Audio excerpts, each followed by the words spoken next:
రెడ్డికి అట్లా శ్రీదేవి ఆమె హస్బెండ్ భాస్కర్ రెడ్డి వీళ్ళిద్దరు కూడా నంద్యాల హాస్పిటల్కి వెళ్ళి డయాలసిస్ చేసుకొని రిటర్న్ ఇంటికి వస్తారనమాట. ఇంట్లో వాళ్ళు వేరే వాళ్ళకి తెలిసిన వాళ్ళు కారు దింపేసి వాళ్ళు వెళ్ళిపోతారు. ఈమె భర్తతో పాటు జస్ట్ కాంపౌండ్లో అడుగు పెట్టిన కొద్దిసేపట్లోనే అప్పటికే అక్కడ ఉన్న వీళ్ళ తమ్ముడు గోపాల్ రెడ్డి, అతని వైఫ్ గిరీష, ఇంకొంతమంది ఒక ముగ్గురు వ్యక్తులు గుర్తు తెలియని వాళ్ళు రాళ్లతో అటాక్ చేసి చంపడం జరిగింది అనేది తెలుస్తుంది. ఆమెకి తలపైన ఇంజరీ ఉంది, చెవి మీద కూడా కట్ ఇంజరీ ఉంది. అతనికి భాస్కర్ రెడ్డికి రెండు ఈ కాళ్ళ మీద దెబ్బలు తగిలాయి, ఫ్రాక్చర్ అయినట్టుగా చెప్తా ఉన్నాయి డాక్టర్లు. ఇందులో కోసం గాలిస్తున్నాం.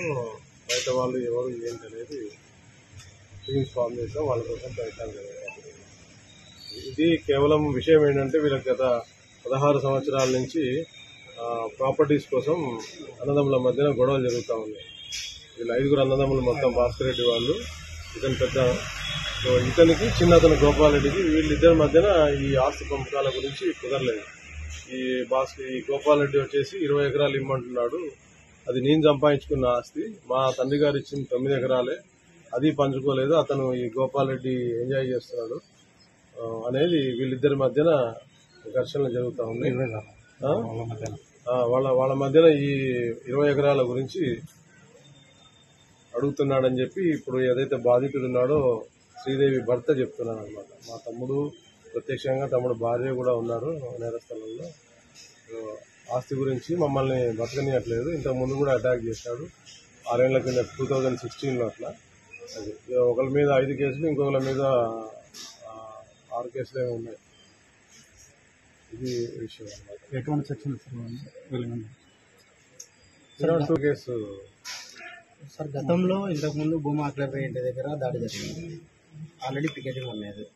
ఇప్పుడు ఆల్రెడీ ఏవి సుబ్బారెడ్డి ఇంటి ముందర కూడా పికెటింగ్ పెట్టారు. ఇల్లంటే వాళ్ళు అన్నదమ్ములు, మరి అక్కడ ఇళ్ళన్నీ పక్కనే ఉన్నాయి,